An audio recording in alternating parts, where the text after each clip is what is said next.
Jay.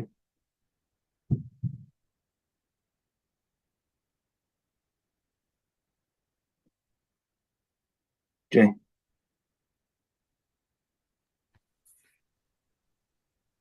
I welcome you to Wi-Fi Lunchtime service, your service for revitalizing fellowships and inner life mastery.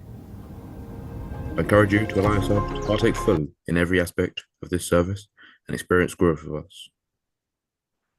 I quickly want to go through our visions and missions. Wi-Fi serves to reveal a divine identity, advocate Christ culture, and equip humanity with the relevant engagement in life and ministry in an atmosphere of unconditional love, trust, faith, and spiritual power.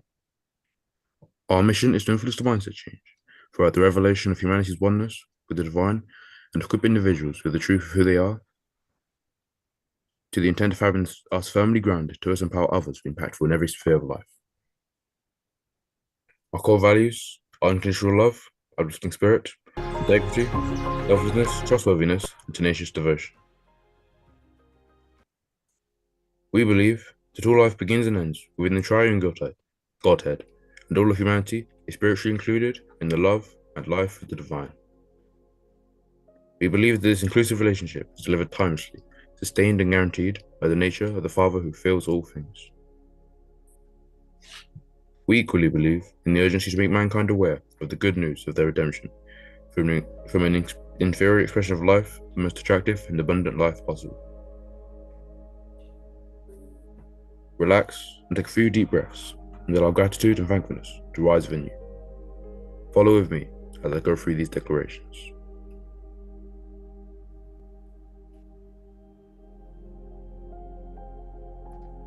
I recognize inferior expression. I recognize and appreciate the God presence within me and express it freely and fully. My every intention, action, and activity is sourced by the divine inspiration. Today, my every thought, word, and action is submitted with divine love. I see with a clear seeing and live in the joy of the pure being. Abundance is my true nature. Freely I give and freely I receive.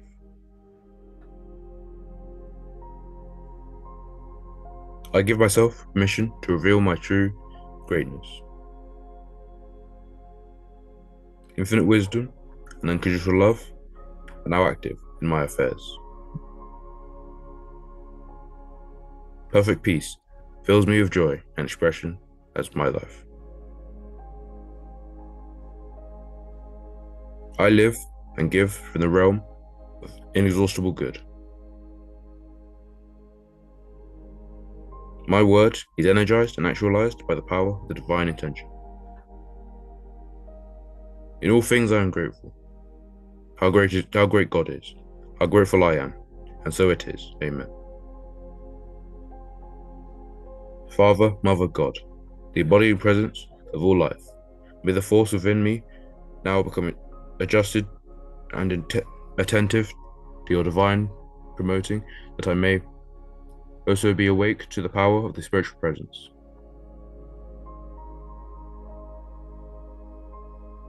Father, Mother, God, lift my entire life into conscious union with you, renewing me daily in the spirit of love, forgiveness, and the fullness of joy.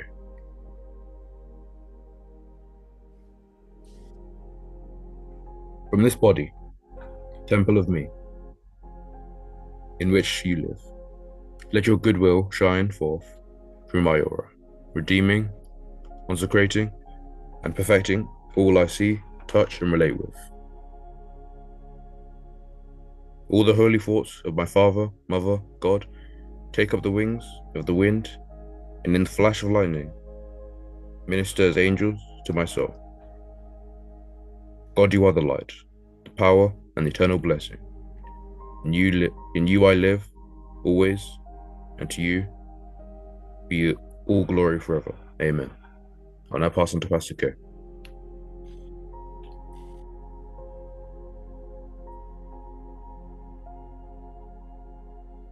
God richly bless you, Joshua, for such a powerful one. God bless every one of you for coming online once again. We are grateful unto God. We're grateful unto nature. We're grateful unto Father, Mother, God, for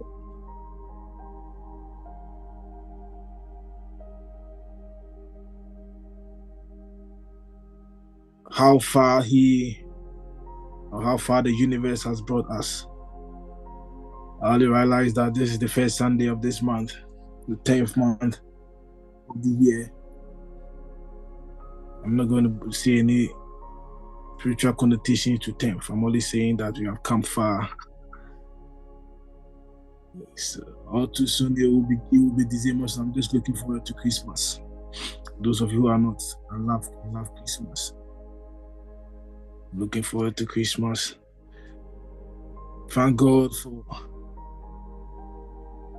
this year.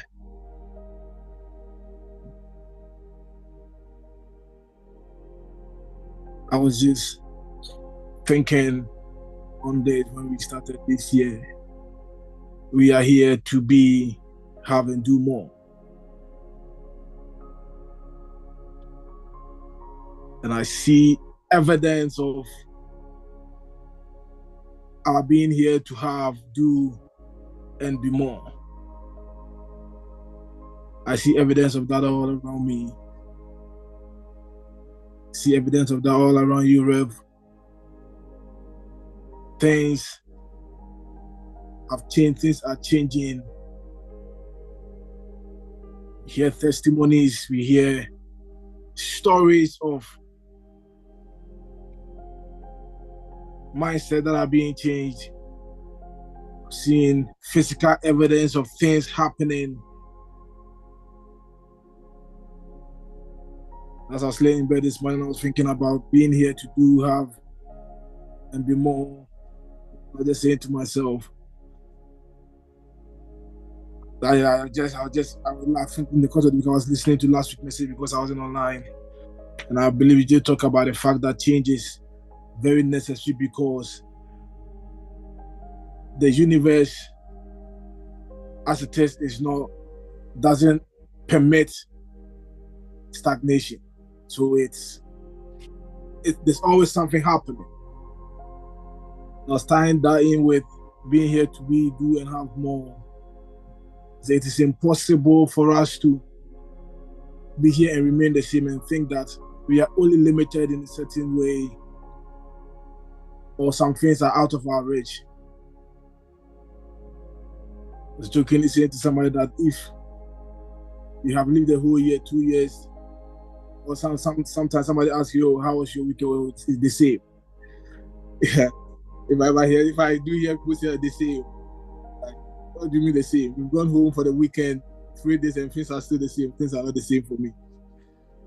I get into work and they asked me how was your weekend. I said it was superfluously good. It's amazing. They told me your weekend is always amazing. Did you go anywhere? I didn't go anywhere. I was home. Did you go on holiday? The moment you say that somebody, did you go on a holiday? I didn't go on a holiday. I don't have to go on a holiday for my weekend to be amazing. I stay at home with my family, with the kids, with the missus. Have brothers like yourself, was born, have a chat, and it's just not the same. It's just not the same. Something happens in me anytime that I sit down to talk with you, with any of my associates, my friends. Every day is not the same. Something happens to me every day, every single day.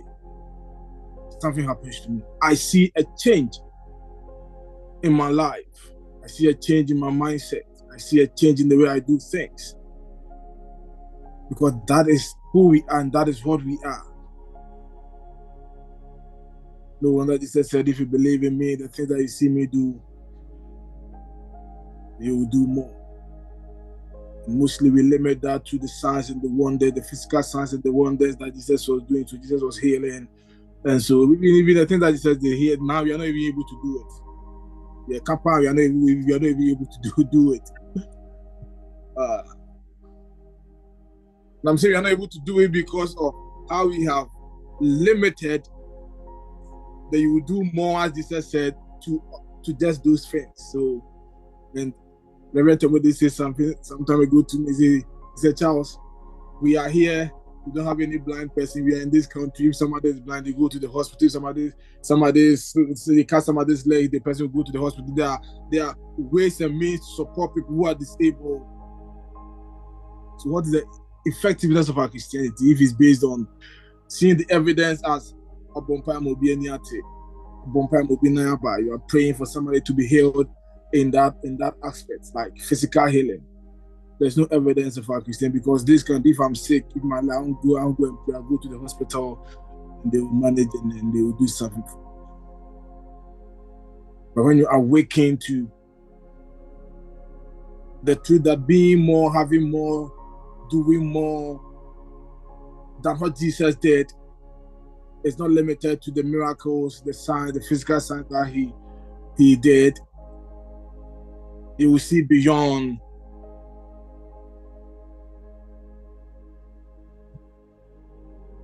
You see beyond. He said, as far as your eye can see, I'll give unto you. How far can you see? Being more, doing more, having more. Infinite Father, infinite you. I'm infinite. Just as the universe is infinite. The universe has no end. It's never going to cease, it's never going to end. So are you.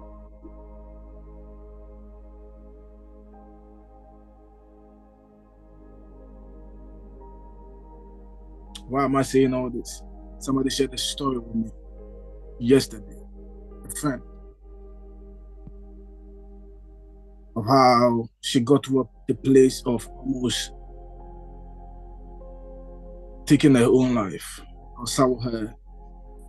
This is not a Facebook story. Somebody sat before me and she was sharing this with me.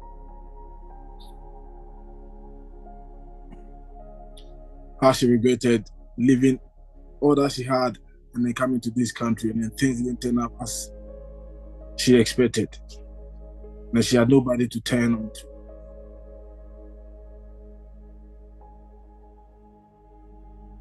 And she was telling me how she joined the church with the hopes that things would change, but yet nothing was changing.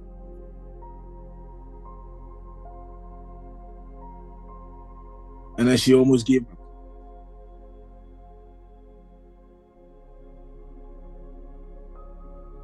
So I asked her, so where are you now in that journey? Have you given up? How are you feeling? And he said to me, nothing has changed. Like, there's no support. You don't see the light at the end of the tunnel. Nothing is working for me. That is the word. Nothing is working. And I said, something is working. That's why I said something is working. So that's why if I ask you for the link now, I was sending the link to her to join in. I told her if she can't join in, she can watch it on YouTube, but I asked her to join in. But I said to her, something is happening. You have not just seen it.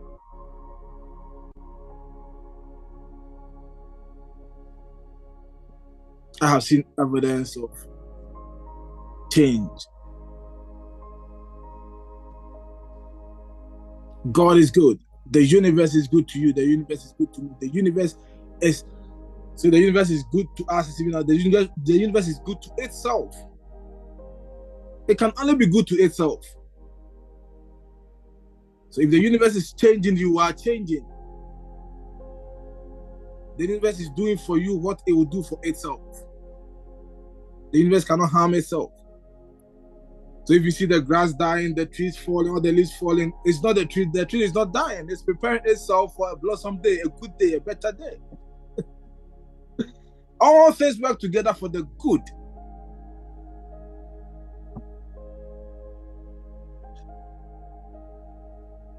So if you feel there's no hope,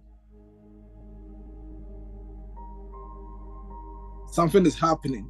It's part of it. And when we get too fixated on the things happening, that part of the process where it almost seems like it is dead. That's where people get to and they say that nothing is happening. They feel like giving up. The universe cannot give up on itself. The universe will not give up on you. I don't know why I'm saying this, but the universe cannot give up on itself.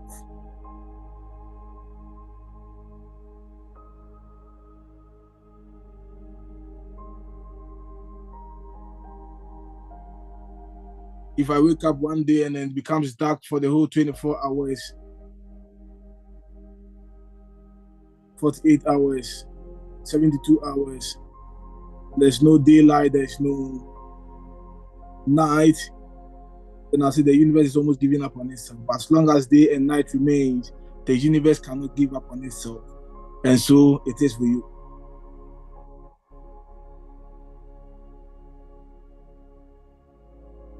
You are the universe in motion. You are the universe in a physical form. The universe having expression as you. We've said this countless times. The universe having expression as me.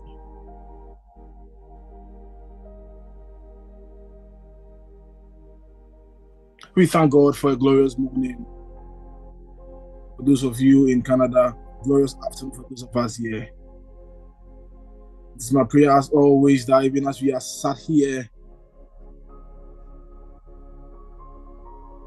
our lives will not be the same after this session.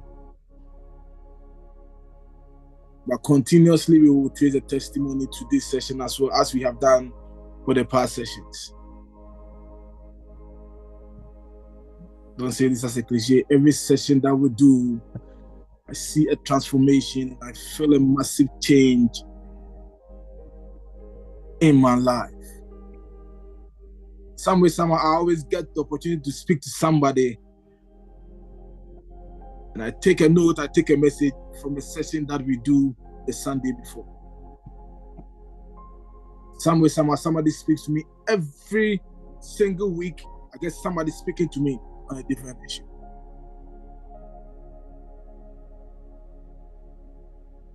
Thank God for being part of this family, being part of what He's doing through this ministry, through you.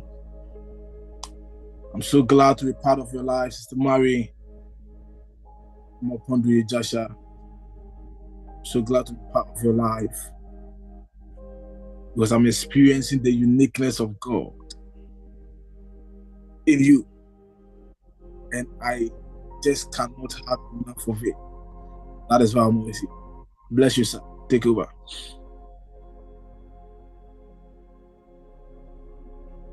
You.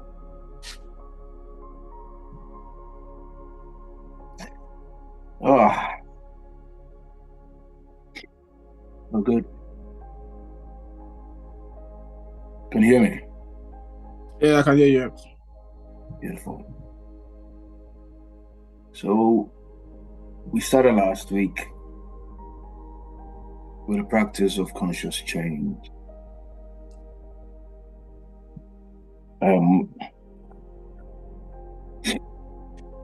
So I was there with Jay. So yeah, as I said, it's not really an excuse to say that I wasn't here, so I didn't get the benefit of hearing what was said. The winds out there, the sun is out there. So even when you're not here physically, the provision for you to be able to have access to our sharing this place. Just for the benefit of every couple. My takeaways were from last week's session, because we are continuing in that same vein.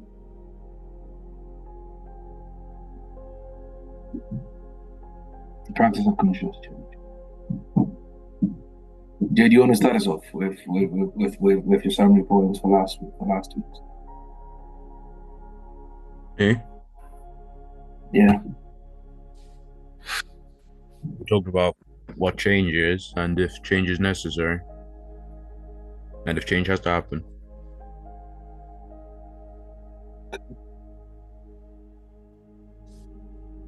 Thank you.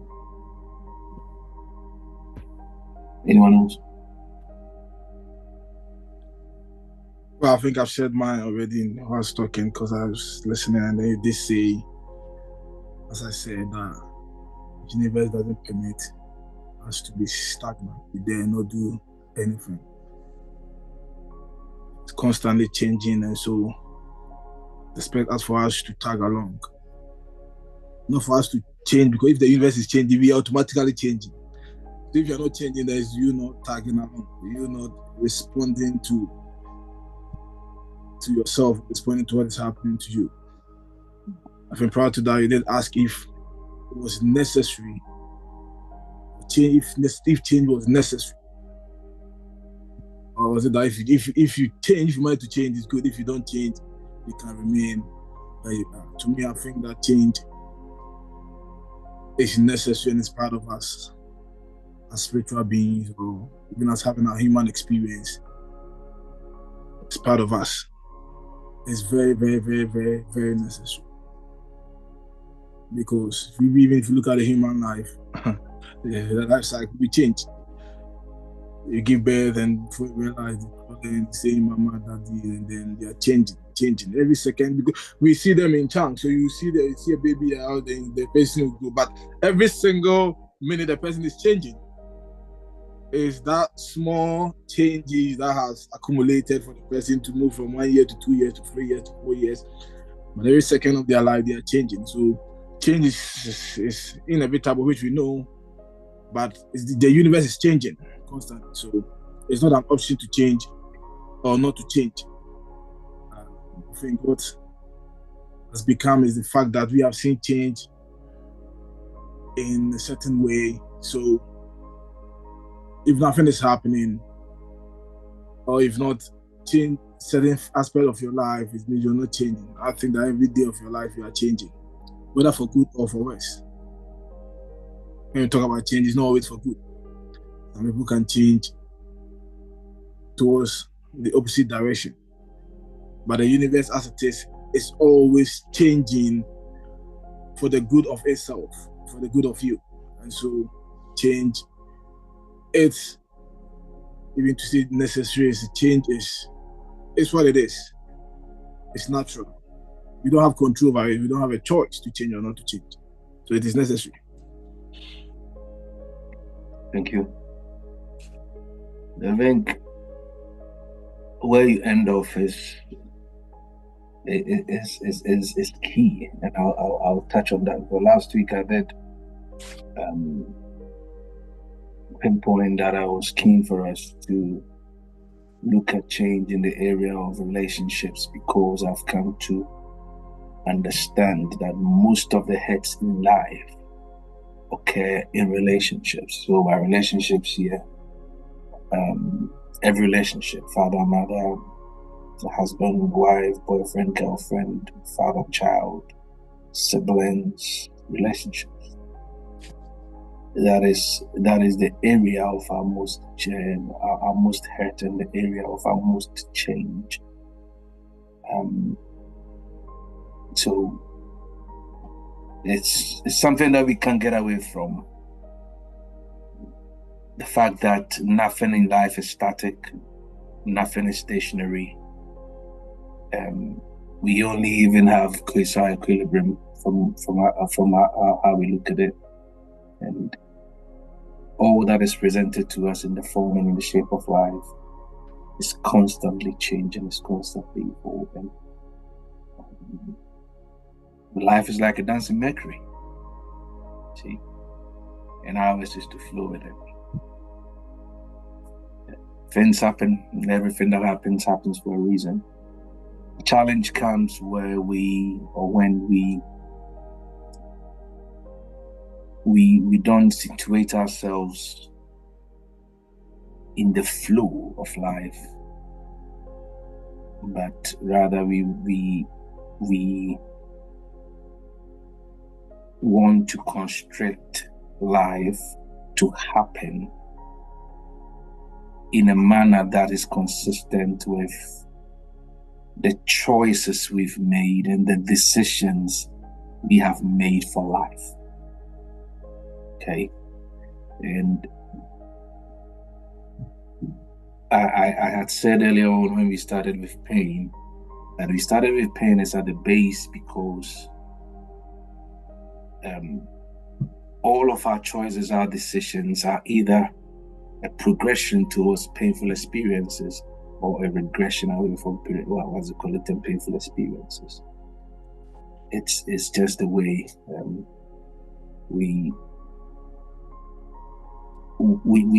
it's just the default living, if I should say.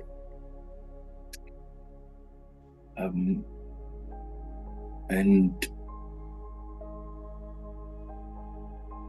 so pain will keep showing up in all the practices and the principles that we discuss,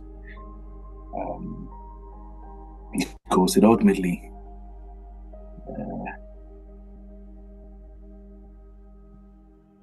forms part of growing. You see, it forms part of growing.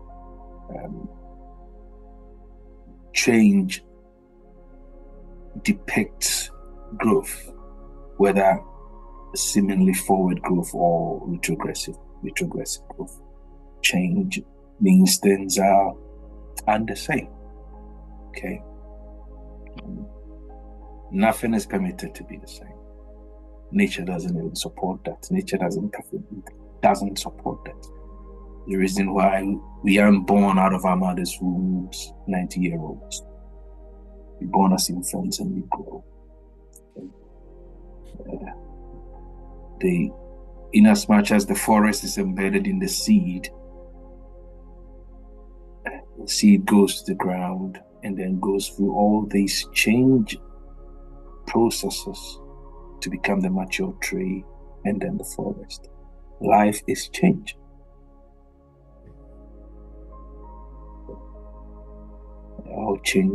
Life is change. I can say that. So that is why it's useful for us to really allow ourselves to understand or to kind of court around this theme and see the best that we can draw out of it.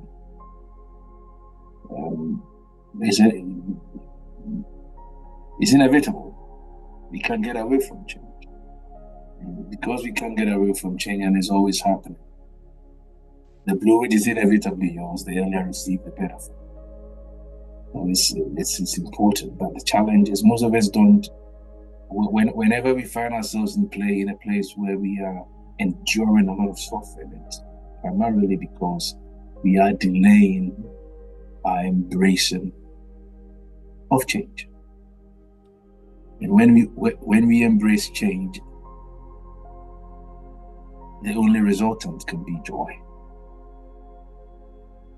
See, someone was asking me the other day, now what would I consider to be, let's say, I was telling them how the last 3 years has been remarkable in my life, and I'll make a lot of reference to the last 3 years of my life since lockdown. Well, I probably can do to my sister's death that from 2021 up until this point, a lot has happened in my life that is continually. Remember when making shift happen was our theme? Yeah, making shift happen is still the theme. We're still making shift happen. You see,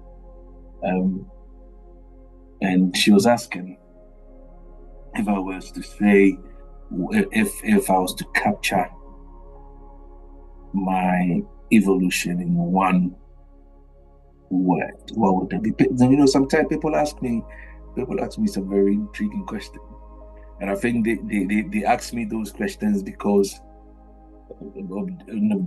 those questions often come from people who have taken interest in what we do, and people who are paying attention to what may be represented, if I could put it that way. Because some of the questions they're very intelligent.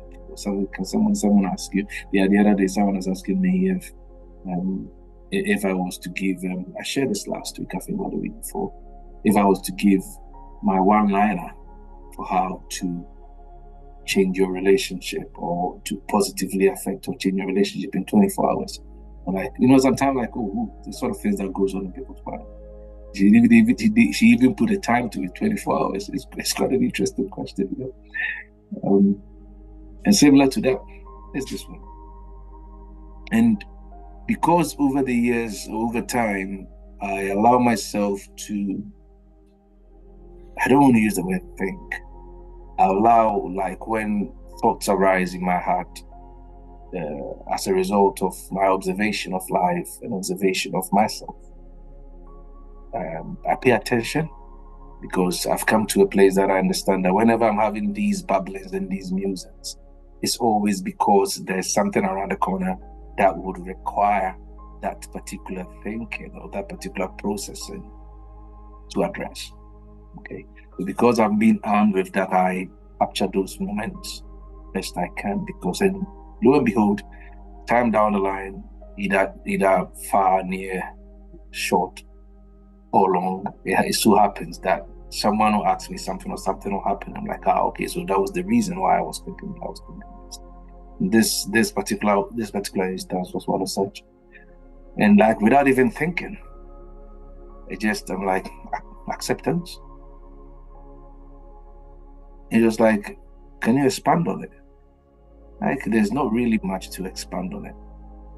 Because if you can come to the place in life where you break yourself from the struggle of accepting what life is presenting and how life is presenting, you are a free man or woman. My challenge for most of us is we fight too much with life. See, we fight too much. And then that spells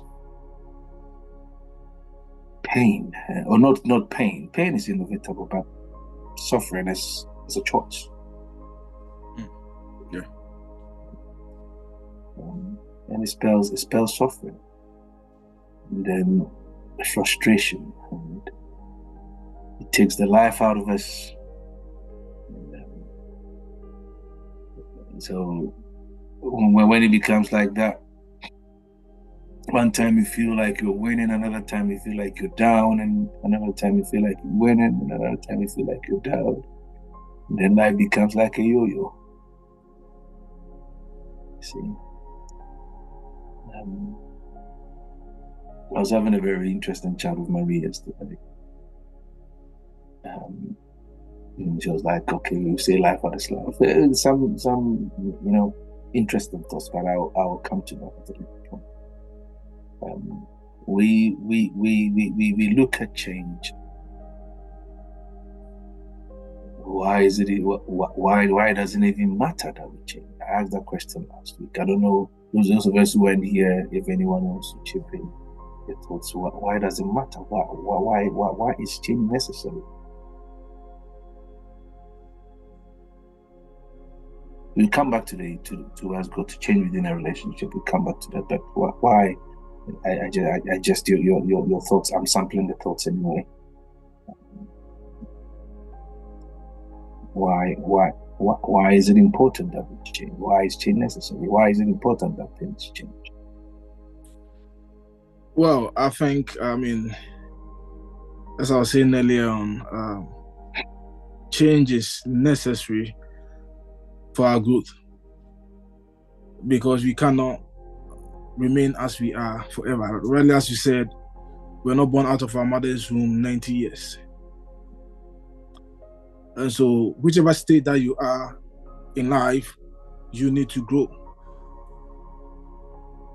You either need to progress or regress, whichever way. It's either you're progressing or you are regressing. If you progress, it's a change. If you regress, it's a change. You cannot stay the same forever. I think that to me, that is the way, because we need it for our growth. It's part of our human life. Unless there is somebody who can say, okay, I don't want to change, then we can even think of that question like, okay, why is it important for me to change? If this person is not changing, there's a reason to not change. I think that question is a bit, unless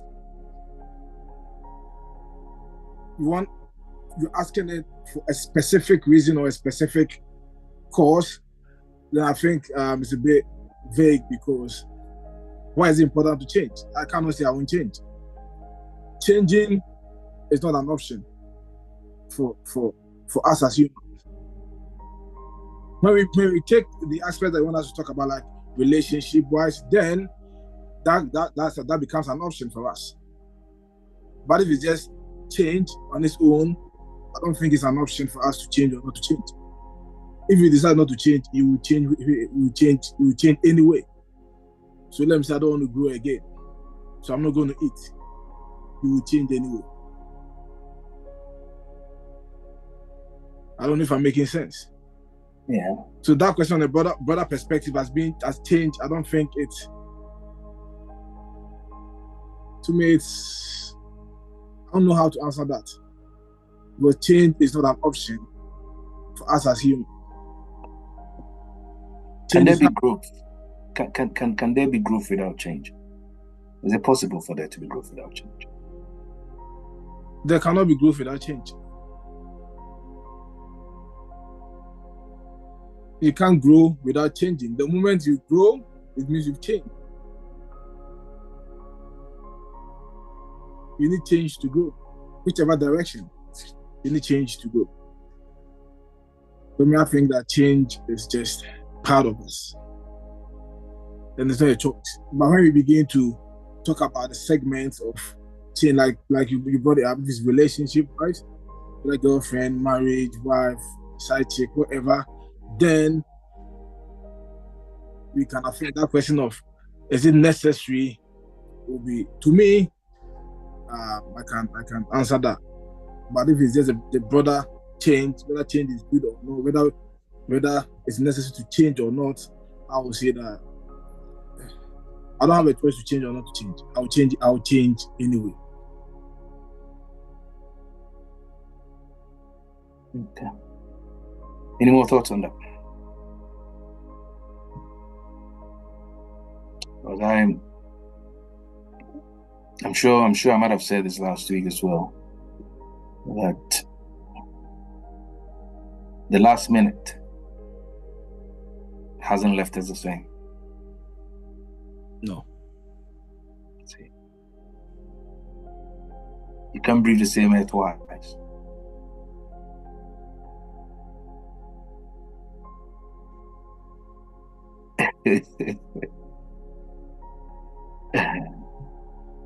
Interesting.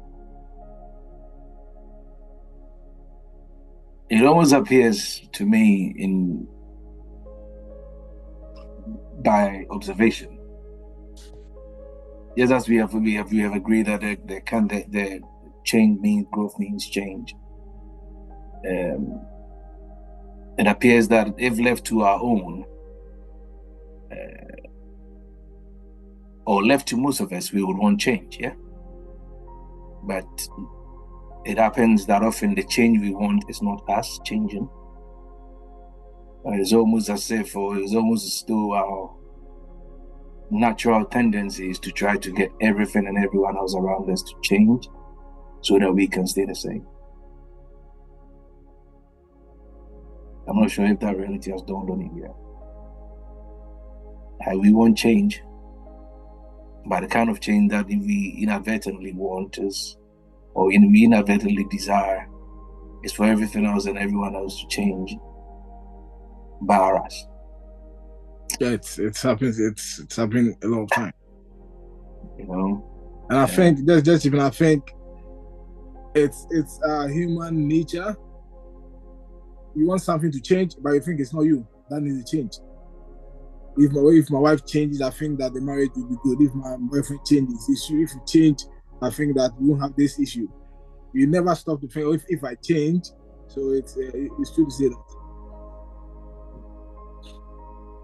We often consider ourselves fixed, and this arises because of our addiction to our addiction to our perceived choices and our conditions and our definitions of how our life should be and how life should be us, according to Almighty us.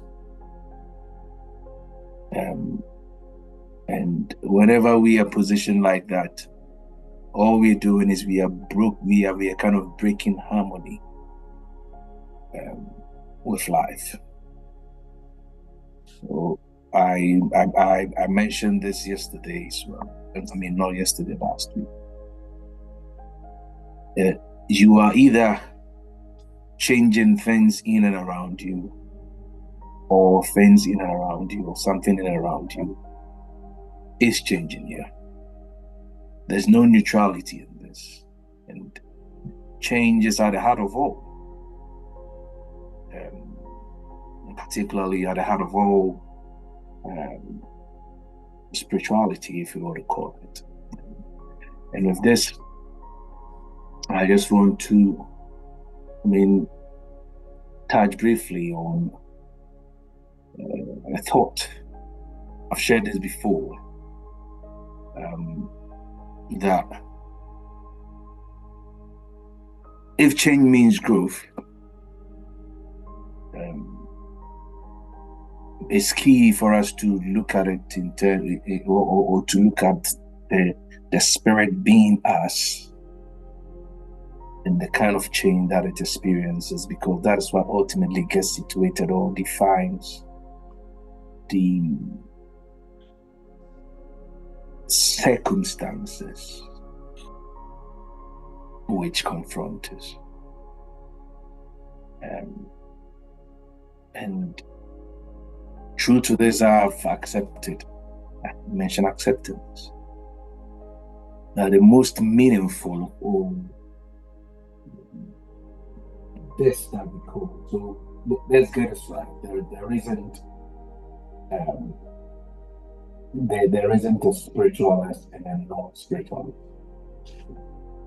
We have created these what I call silos or boxes that just for the benefit of understanding, also to get a bit of understanding. That's why I'm using the words I'm using to at least. I'm well appreciating the limitation of words. I'm just using words I can, best I can, to try and get my point home. And I have accepted that the changes, the growth that attends spiritually or that attends spiritually, the most meaningful I've found of all are not the mystical things that I do. Okay, let me say I, because I don't know for others. I can only talk about myself.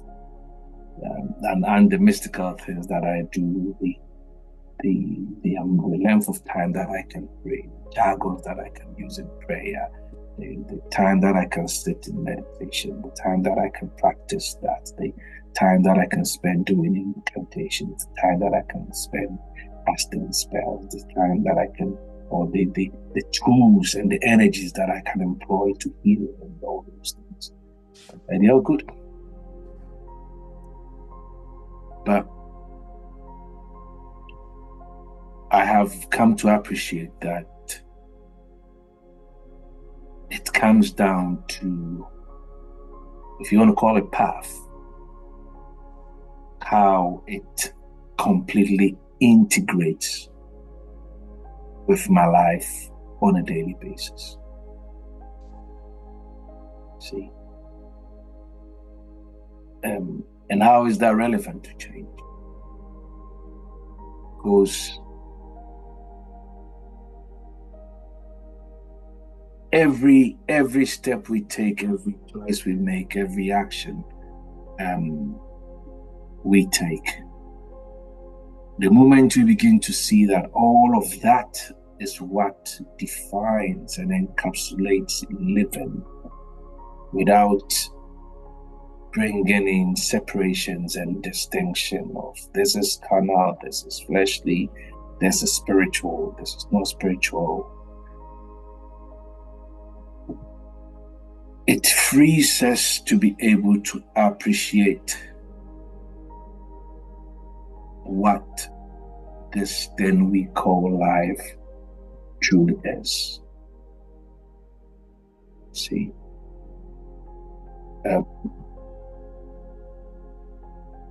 I mentioned now one of the areas, or the key area that we experience resistance to change, and I'll say resistance to change, and also we develop a lot of inertia when it comes to change in that space in relationship. And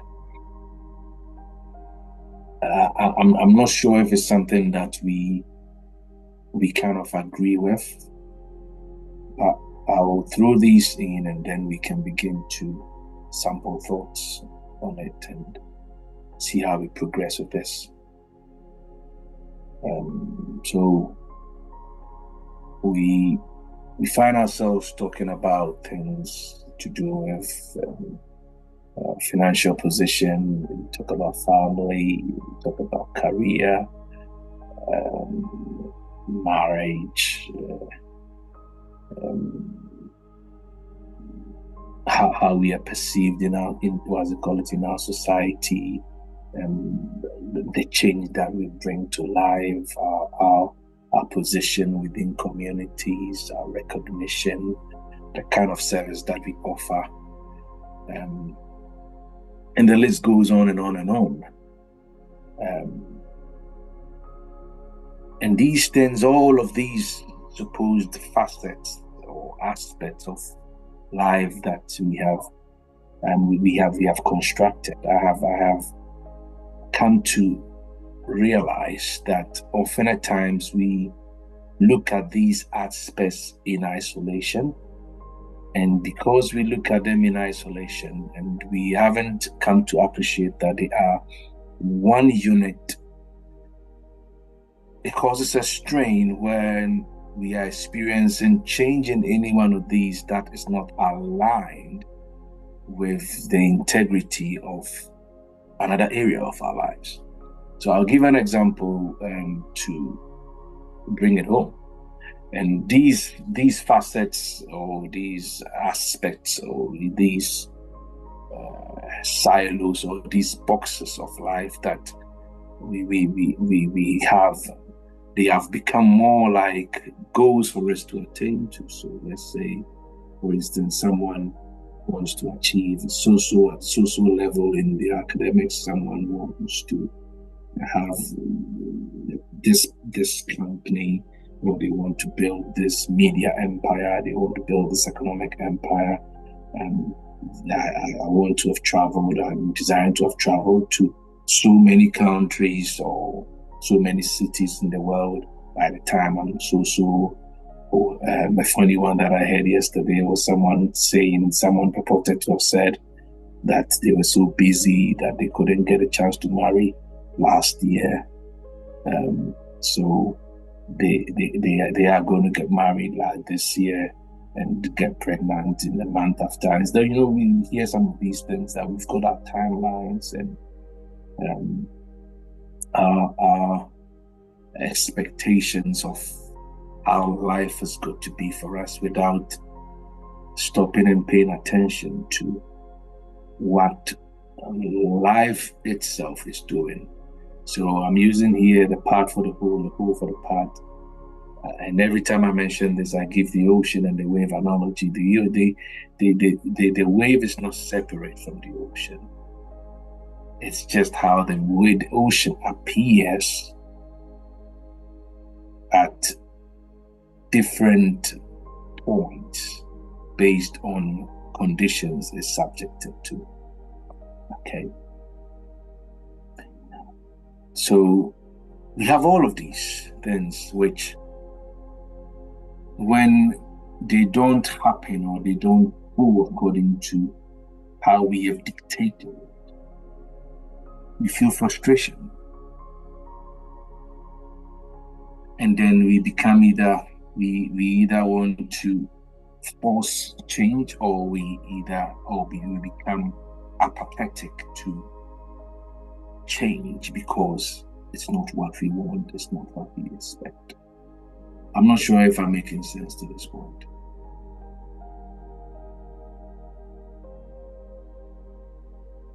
Am I here by myself?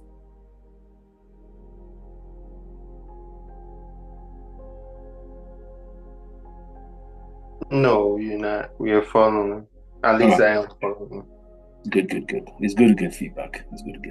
Because I wasn't hearing anyone, and I was thinking if my video was still okay. So we have things like I want to do this by that time. I want to get married by this old. I want to have this number of children. I want to have this amount of money in my bank account. I want my career to be at this point. And by reason of these estimates that we make, we begin to carve and portray a persona around it to suit these constructs that we've got in our mind. And then, granted that these things happen the way we want it, we get fulfilled, we get satisfied. And when they happen in a manner that is not consistent with our expectations, we fret and we get agitated. But the truth of it is life. You see, and until we learn to appreciate and accept that, we are going to find ourselves in trouble. And growing up, it saddens me how, by and large, the number of people that I come across who are still conditioned to live life this way, and it's one thing that is prompting this discussion for me. Because the freedom and the liberation comes when we desist from seeing all of these as separate goals, separate things to attain to, separate things to achieve, and then embrace them as a collective union. It's so common. I think a while ago, I was just having a chat. I was having a chat with someone. I'm always having a chat with people.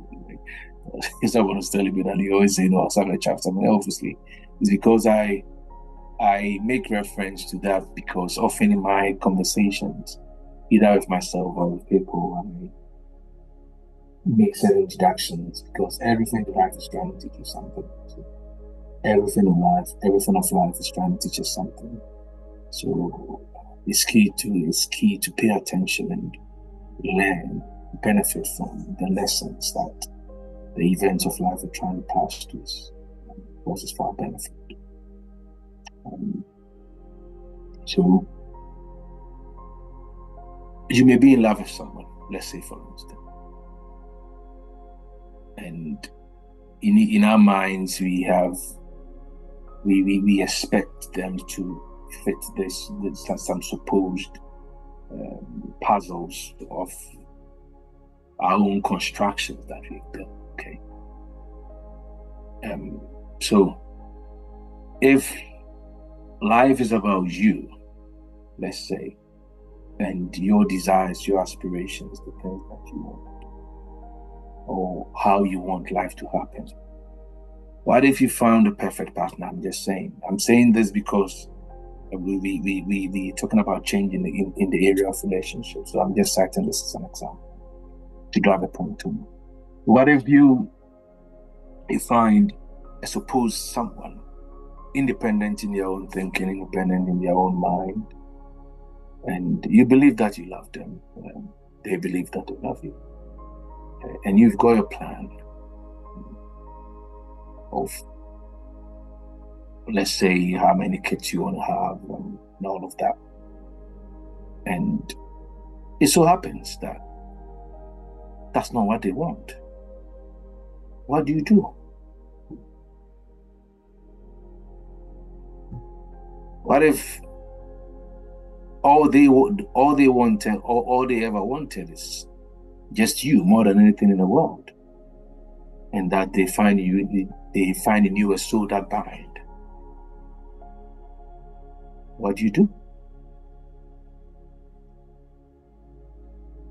Let's say, yes, you go ahead, you have the supposed, ideal, perfect family, you've got kids, and then the other construct is for you to have a dream job or a dream career or whatever it is, and that necessitates actions or choices that don't necessarily align with how they're viewing it and how they see it. Maybe a marriage will require you wanting to make a move towards or to somewhere where that dream will be fulfilled, and they don't want to go, and your children don't want to go either.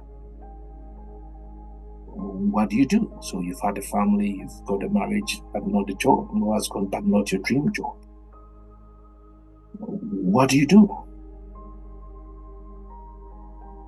See, these may be wild examples, but they are very relevant in my opinion, because these are the sort of things which put us in a space where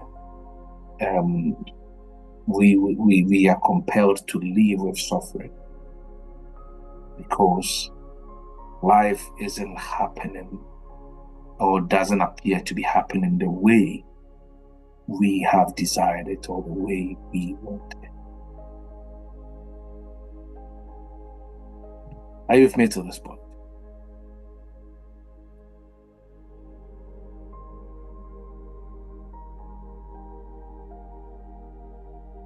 Hello?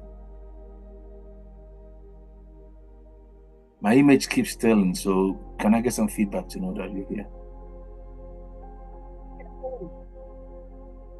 Okay, right, yeah. So we are looking at change in that space, and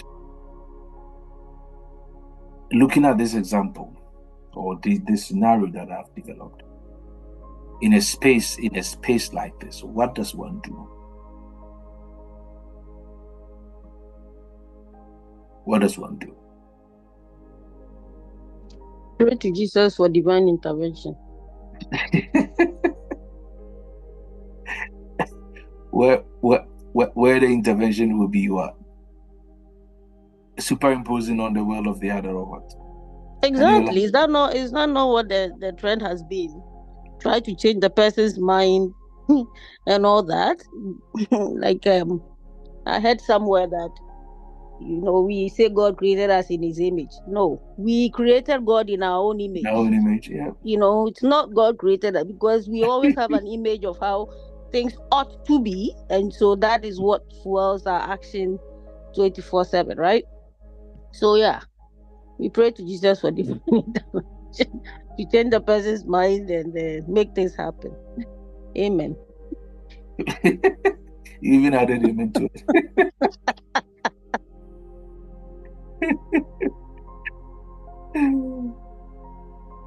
Interesting. Yeah, but these things are very. We might say them and have a laugh about it, but it's a sticking point for a lot of people. It's a sticking point. It's a sticking point. So I have a question to add to your question regarding what do we do. But I think if we go a step back, and because you were unraveling the conditioning that has caused us to see things the way we do. Yeah. So, given this conditioning, and this conditioning is all over, it's actually the fulcrum of all our experiences and consciousness. Conditioned from school, that you go to school, you go through this system, then you become that. See? Yeah. Same way as conditioning from you a woman, you are so much old, you grow, you marry, you get kids, and that. So all this is a pool that we are all in. So how can one which is all of us in this conditioned state, see change as it ought to be seen? Because from the conditioned mind, changes, you become that, you grew from this and you became that. That is what I understand, or I would say I understood as change.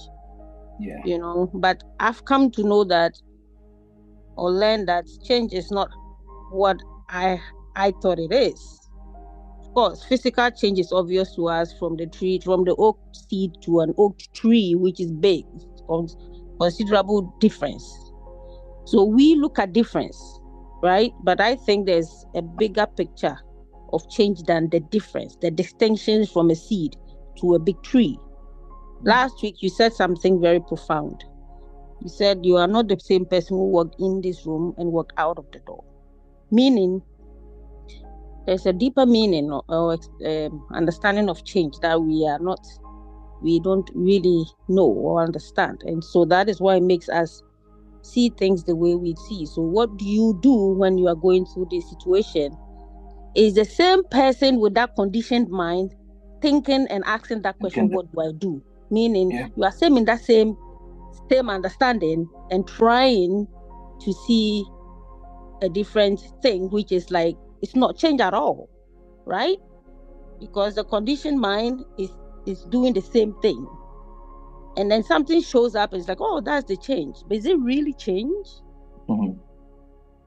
I don't know if I put myself in do the more, but that's how I think it perpetuates. Because in that space, we are still viewing change, or what the perceived change from a precondition. Exactly. So then, what if nothing has really changed, and it's just a matter of our condition is being pushed and being tested? And we moving at a bit steps further, or even if you see it the way you want to see it, is that changed? It's just one conditioned mind conditioning itself into another, and we think that's differently. Yeah. Right? So maybe we don't understand what changes at all. And so it will not, like the word change, the way we understand it, it's what is informing what we think changes, right? Yeah. Thank you. Thank you. Very insightful thoughts there.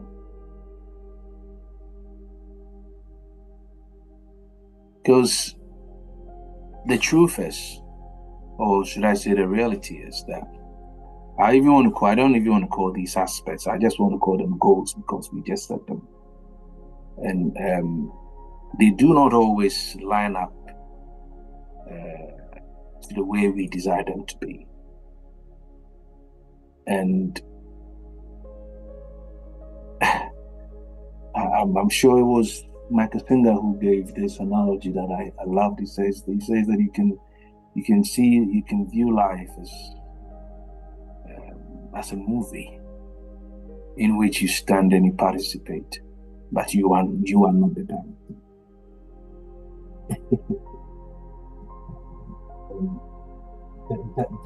that for me is true in most regards. Where we find ourselves in the space where we have arrogated so much knowing to ourselves that we end up deceiving ourselves with. I have come to appreciate that we never know anything, and whenever or wherever we are, anything can happen. That is reality. And our challenge is that we choose to fight reality. Yes, I don't want to complicate it by throwing in alternative realities, but let me just use that loosely in the context in which we use it. And the best that we can ever do is to allow ourselves the benefit of interacting with how life is presented per time. At least partaking in the path that is unfolding in front of us at time, interacting with it the way we are meant to, based on our having the condition to embrace how it is presented in front of us. See, because the issue is even this: what is the guarantee that that someone that you love loves you supposedly back the same way? What is the guarantee? What is the guarantee that you are even receiving what you hear now? You see, I'm just using some wild examples again, but often at times we live as if we know everything, so purely based on our conditions. But the longer I live, the more I'm becoming accepting of the fact that we know nothing. We know nothing. Things can pop up in the next moment that you couldn't have premeditated. I've seen it now. Things can unfold in a way that baffles our conditions. Things can unfold in ways that shock our supposed realities. Things can unfold in ways that we could never have predicted in a million years with whatever eye that we have. That is not to say that the infinite beings that we are also truthfully know all things. But when we are in a space where we have allowed our conditions to have preeminence, it can even have a way of blocking when we are receiving intuitive hits and divine signals. So I'm not in any way disregarding the fact that we get promptings. We do, because that's the whole point of this exercise, or the whole point of this journey. But the point I'm trying to make is we can never figure it out all. For us to be in a place where we now have definitives of how things ought to be. I think that is arrogance, however so mildly. Yeah, your hand is up, Mary. I just wanted to ask, like what you just said about that we can never know, which is the fact that we don't realize. But I was asking based off of what I said and what you have mentioned about the change that we have conditioned change is what we are working with right now, and so informs our desires. The word that is coming to me is organic. Okay, organic, and I think that we don't understand the nature of thought, and so thought comes in and it informs our desire. I mean, they are interconnected like that, and that is what is fueling the need for wanting to change or wanting to do something or experience something different other than what is.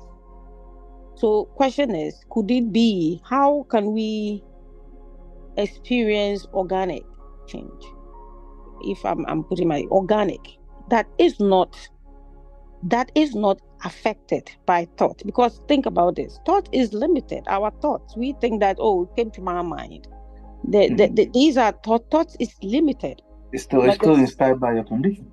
Yes, it is still inspired, exactly. So the next question is, how can we, like, we who are hearing these different ways of perceiving, experience or come to appreciate what really the unknown that we don't go after with our conditioned thoughts and desires, which are not organic at all. They're always coming from our society, from the books we are reading, from what we are hearing, even what we are saying right now.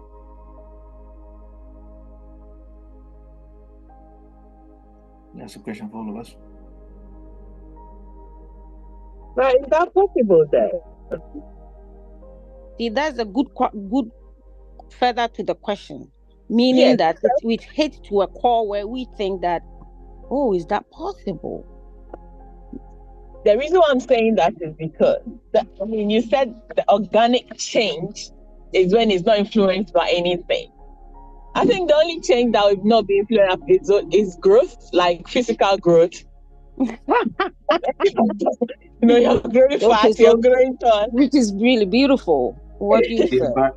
But that can equally be influenced, because if you start a child, for instance, they can develop kwashiorkor and they are not going to grow. So that would mean that is there anything like organic?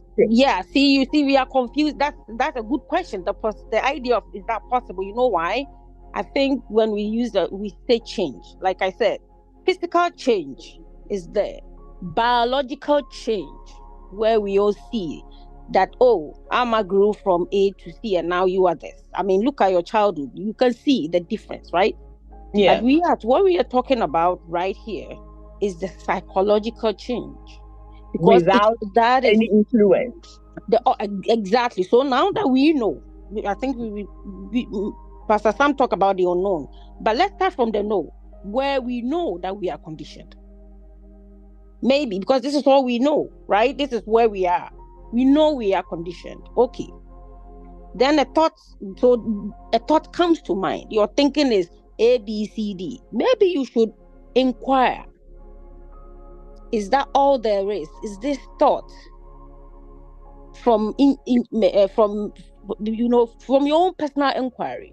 And maybe that will lead you to a place of where that condition will be ripped off. And even if it's not, maybe something new will pop out that is not as a result of your conditioning. Because if you know that I am conditioned, my mind, my thoughts, all these, and my thought is limited. My knowledge is based on the past. The past is a memory, right? A memory of this is how I was trained, and it's all been stored up in my brain. Okay, so this is what it is. So the next question is, can we start from the known to the unknown?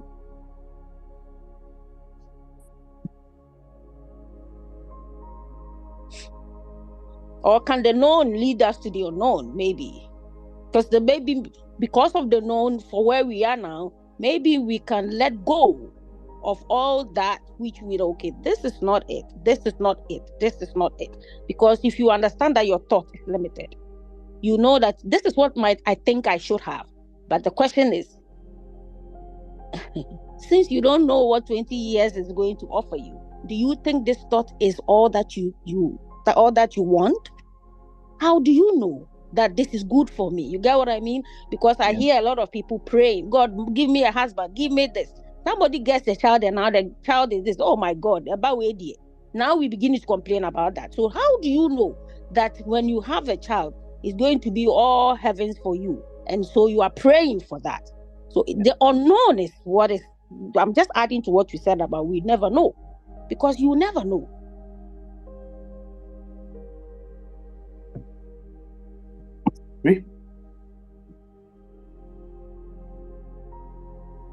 Very, very valid and interesting point.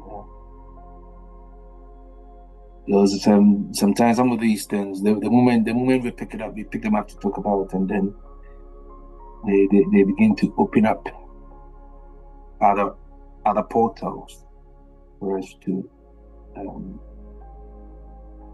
dig deep into. Yeah, great and beautiful stuff. Oh wow, it's nearly that time. Has anyone got any question?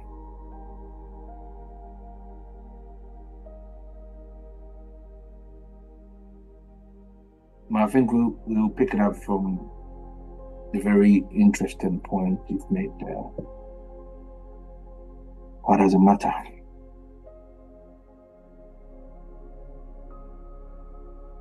What does it matter? I've asked it a few times. If it hasn't happened to you before, well, it has happened to me before. And it does happen to me. Where you feel like you know so much what you want, you get it and you don't want it anymore. Yeah, you never know. Any question, any addition, and wrap up, please.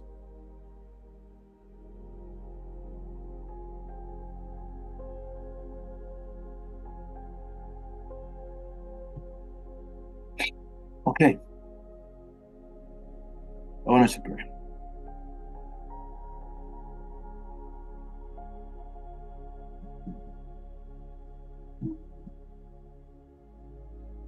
Just allow yourself to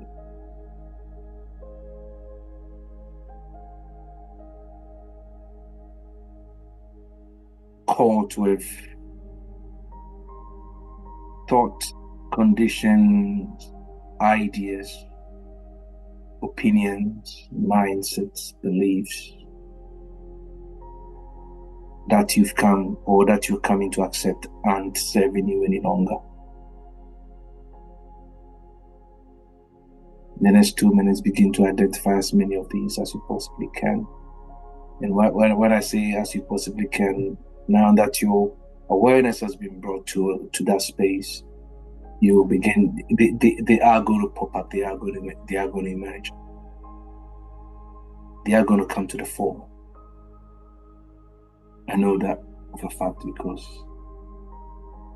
I've put myself through it.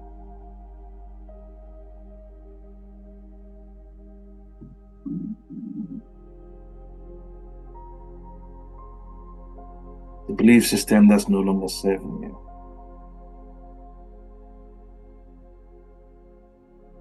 The idea that doesn't appear to have any more relevance for now.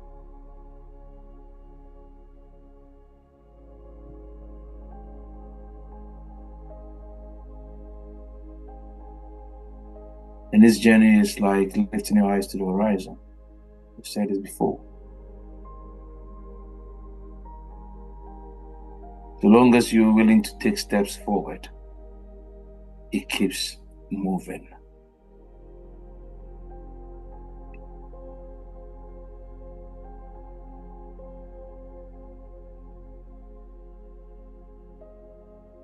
Our thoughts are holding on.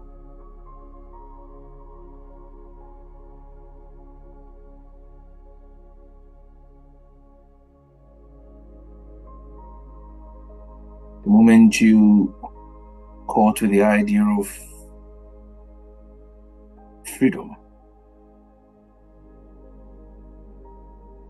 you begin to appreciate that the cell, the prison that has been holding you, has just been your own mind. None of that.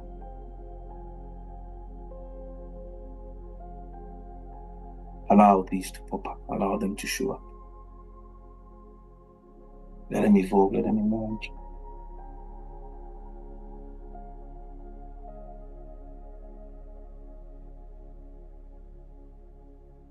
And as they emerge, ask yourself a question.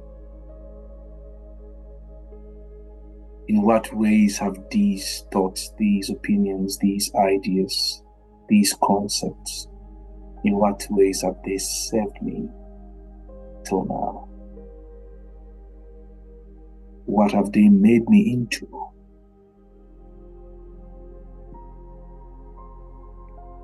That is informing my considering them no longer beneficial. that in itself will spell for you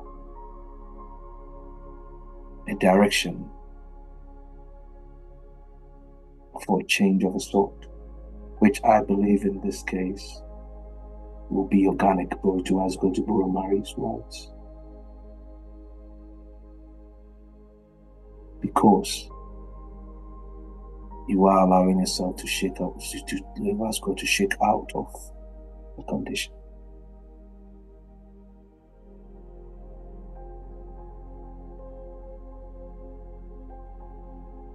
Just sit with this for the next 2 minutes.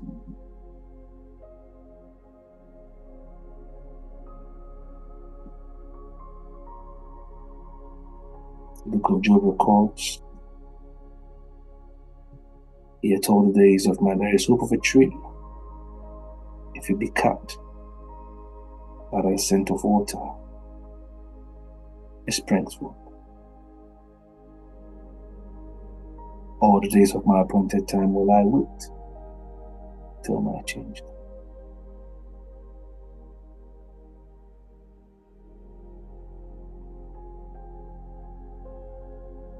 Yeah.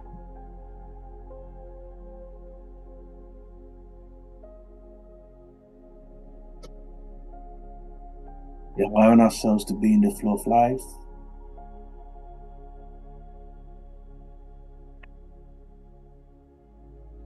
Keeping in harmony with ultimate reality.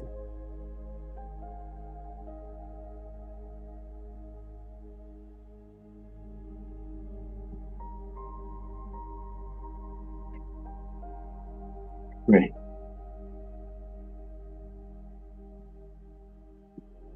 Now let this mark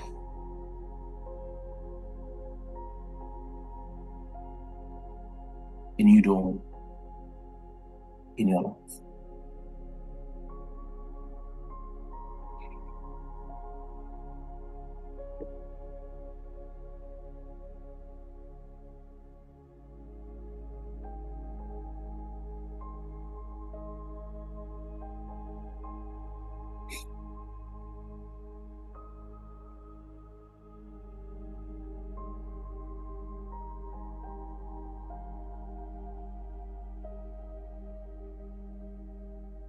Take 3 deep breaths.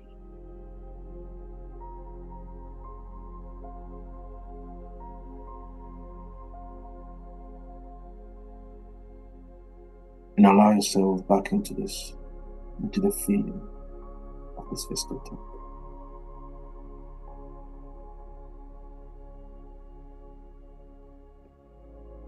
Enjoy, or as they call it, unending peace, love,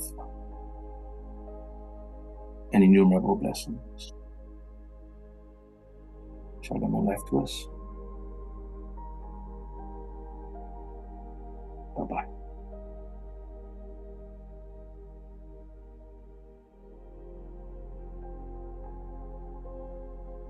Amen.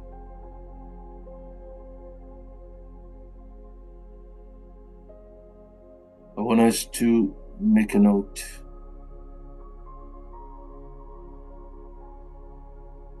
The IB24 is coming on the 8th of November till the 10th of November. Those of us who want to have images for promos, please do well to send them in this week so that I can wrap it up, the designs. And you have the chance to use them at least for a good month leading up to. Have yourself a lovely week. Stay awake.